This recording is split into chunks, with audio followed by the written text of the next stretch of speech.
bienvenue sur Polyscope Focus.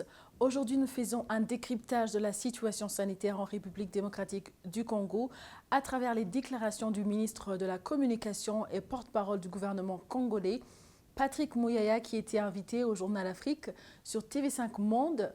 Alors, entre volonté de rassurer, communication de crise et interrogation sur la cohérence du discours officiel, que faut-il réellement comprendre de cette sortie médiatique?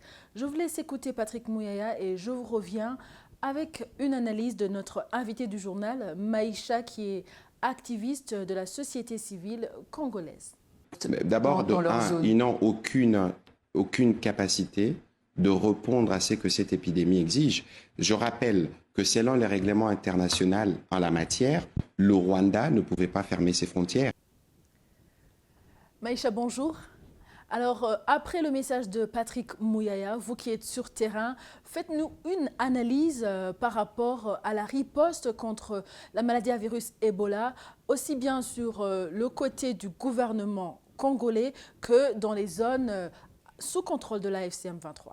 Bon, à la différence, vous avez vu ce qui s'était passé à Ituri. Il y a quand même une différence.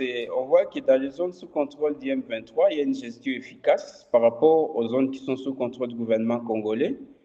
Le pire, c'est l'instrumentalisation d'une épidémie à des faits politiques.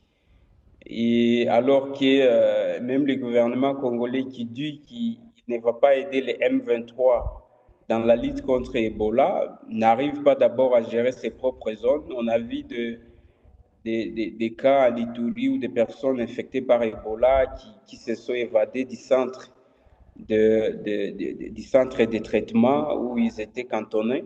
Ça sera ridicule pour un gouvernement d'instrumentaliser une épidémie à la place de privilégier l'intérêt de sa population, parce qu'on a vu la communication du porte-parole du gouvernement qui est une communication absolument ratée et où on veut montrer que non, il faut que les forces rwandaises, entre guillemets, se retirent dans les zones du Nord Kivu, du Sud Kivu, pour que le gouvernement congolais puisse aider les populations. On est en train de trouver qu'on veut utiliser même les populations victimes de l'épidémie comme des boucliers ou des objets de propagande politique et des objets de pression au compte de Kinshasa, alors que le gouvernement congolais ou tous les acteurs ont intérêt à privilégier l'intérêt de la population au-delà des intérêts politiques liés à ce qui se passe au Kivu.